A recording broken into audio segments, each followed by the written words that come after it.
Hello everyone, this is Max. I'm here on behalf of Regent Park Focus for Regent Park TV.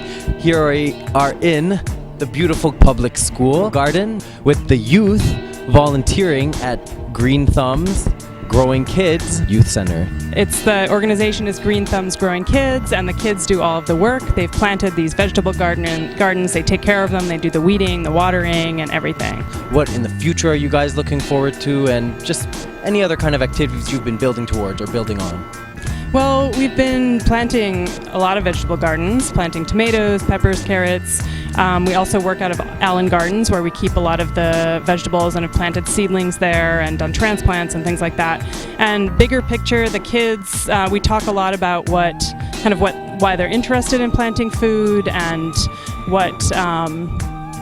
around food justice and having some control of food and learning more about organic and local food and how important it is to have some independence and being able to learn about self-sustainability.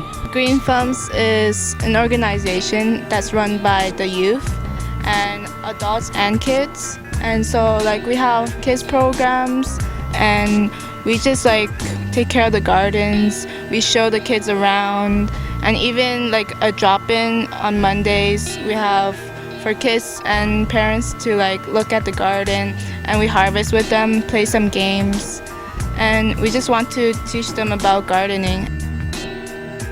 One of the biggest things and the main focus of Green Thumbs is to get kids back into gardening and to teach kids about sustainable gardening practices. I think we have a really big opportunity with this upcoming generation to really mold them and teach them more kind of sustainable and practical ways of getting to the end result, which is having food on not just my personal table but everybody's table. So really Green Thumbs' main goal is to get kids back into a practice that has sort of been lost recently, which is growing your own food and learning how to do that in a sustainable and organic way. I learned with Leslie, our coordinator lady, that you can, if you grow more than one thing in one plot, some things work together really well and they can grow up really well together, like basil and tomatoes, for example, or garlic and tomatoes. Was it garlic? It was garlic, right? And when they grow together, they make this zing, as Leslie described.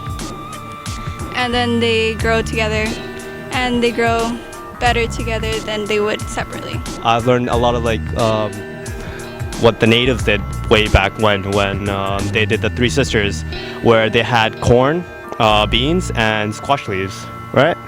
And that's actually a really good idea. What they do is they have squash at the ground, they have corn growing, and with the corn they have beans growing. What that does is the squash basically moistens the ground, so the corn could get as much moisture from the ground, and the corn grows taller and taller, and the bean basically winds up around the corn, so the bean has a support.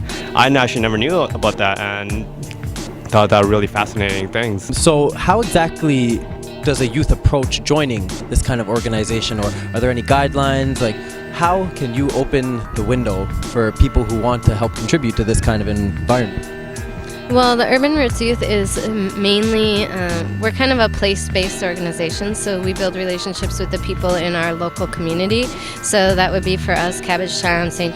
Jamestown, Regent Park, and Moss Park maybe, but this kind of East End neighborhood. And so most of our youth are coming from Regent Park. Our guideline is basically that you live in these neighborhoods, that you have a keen interest in growing food and learning about growing food, and that you're between the ages of 15 and 29.